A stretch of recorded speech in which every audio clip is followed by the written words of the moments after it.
This was the first season where actually someone was dumb enough to try and end it before we were off the boat. Brian texts Courtney on the phone. Their cabins are as close as our 2 chairs.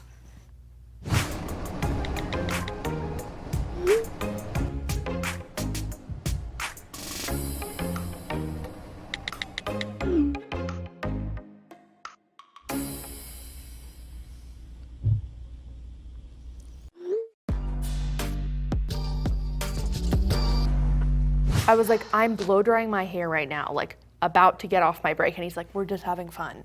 How, like, I just felt like it was poorly timed and poorly approached, and he didn't handle it well at all. You could just knock on the door. You could just tell them. Oh, that takes balls. I mean. It was very difficult for us being on charter to find the time, first of all, to sit down and talk about something like this. And secondly, it's very difficult to talk to Courtney about something like this because she's not very open, she's very guarded. Only child from Canada. Yeah. So I thought in my head it would be kind of like f***ing stupid thinking, actually, to send her a text to get her to start thinking about the conversation. I think he was trying to avoid bringing your personal life onto camera, maybe. By saying we're just having fun, right? Yeah, no, by sending you the message. In the middle of charter. Send it to me. Send it to me on our day off.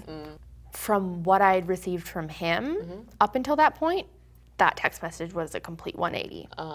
So that was. It was a 180 for me as well. Hey, I was like, what? The night before, he was like, I want to meet Courtney's dad. Myself and Courtney, we never really established what's going to happen with me and her, and what's going to happen after the show. I've never ever introduced anybody to my daughter since me and her mom broke up. That is a whole nother level. That's a whole nother conversation, definitely, because I got to be 100% certain that me and this girl, whoever it may be, are in it for the long run, and it's going to be very serious, because I can't just be introducing girls in and out of my daughter's life. She's very young at the moment. It's going to confuse her. To hear those things and hear how much he likes me, and then for him to be like, we're just having fun. I'm like, I think because I'm never the type of person that is ever really just having fun with someone. Like if I'm investing my time in someone, it's because I like them a lot and I see potential in that. So you texted Courtney saying this is just for fun. And then it seemed like everyone knew about that immediately, right?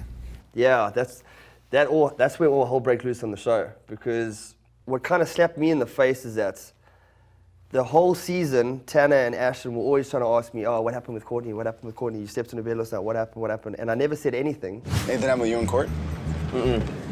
Just cuddle sessions. Did you get any nookie? No, just cuddle session. And for her, after the first kind of situation we have in that regard, she goes straight to Kate and tells everyone about it. How was your break? Brian texted me and was like, so like just want to chat about like what you're thinking about like us. And I was like, what are you thinking? He's like, well, we're just having fun, right?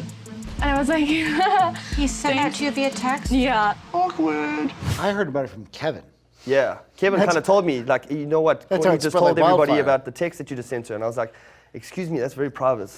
I heard Why- about how the fuck I heard do you about know a about text. that? And I'm like, I don't really give a shit. Literally 10 minutes after I sent the text. Because I was like, Kevin was like, did you hear about the text message? I'm like, what the fuck are you talking about? And the things that I hate on a boat is animosity, awkwardness, and fucking gossip. And that was like all three in one. So I went and told Brian, I said, look, Courtney's fucking bitching to everyone in the pantry about what's going on here.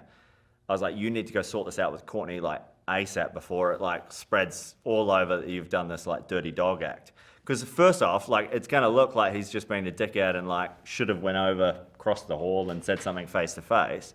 I was like, he was probably just trying to do the right thing, or I don't know. In the same breath, Courtney But I probably just tried to should save Brian and that no, Courtney should have approached just Brian. gone and spoke to Brian about it Yeah, if she yeah. had an issue. Like, No, but of now course, the story girls are gonna goes be girls. through the crew and then comes back to him. I let Kate know because she's expecting me to be a certain way and be on the ball, and I couldn't be on the ball because I was anxious and thinking about other things. So I just wanted to let her know. And if she asked me for like orange juice, why I was bringing her a glass of water, because I'm thinking about other things. All my feelings for Courtney just like went back. I was just like, we just took 10 steps back. Like, I just saw a whole other side of you that I didn't like. And even if we were going somewhere, I don't think we're going to go anywhere after this. It just really, like that hit me hard. Like, I can't believe she did that. This is around the time, maybe, that Kevin collapses, his back goes out. What are you doing on the floor? You need to get me some painkillers. I can't straighten my back. I mean, his back went out in the morning. By happy hour, it was solved. I think it's not a coincidence that Kevin's back went into mysterious spasms the same day that Courtney and Brian were in a fight. I think that Kevin always wanted to hook up with Courtney, honestly. That's why I love you, Susha. You never tell me you love me. Courtney was single for 1 hour, and all of a sudden Kevin's like, Florence Nightingale, I need you.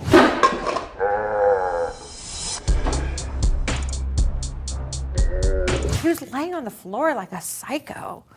He was like, my back, help me. I think it'd help if you'd like suck right here. Pretty much. Then his back was magically healed, y'all. It was his front that he was more concerned with. I've never had a back spasm like that ever in my life, and I couldn't fucking move. And then the first officer got me, and then they put me downstairs and I couldn't move. And I remember phoning my girlfriend, and she's like very like body kind of like conscious and very yoga and all the rest of it. So she was kind of telling me what to do at the time, and the first officer was great, you know. Captain Lee didn't really give me much. Classic Captain Lee. So at the end of the day, Kevin was being a big fat girl. Yeah. And couldn't complete his job. No, but I did complete it. But then it was magically cured by dinner. Pussification It of was- America. What would you guys have done without the chef? Ordered in. Simone, she's a pretty good cook, and Courtney, I think that like I would Courtney's a have good cook. Simone was a good cook. Yeah, I we think could have actually done probably better without you. probably better. Would have been, less whining, less issues, less drama, probably better food. Probably better food. Not definitely, but probably.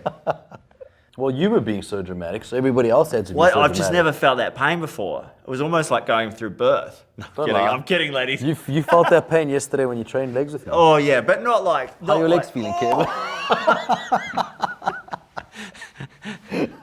All right, next. Hey, this is Ashton and Ross from Below Deck. Click here to subscribe and click over here for more videos.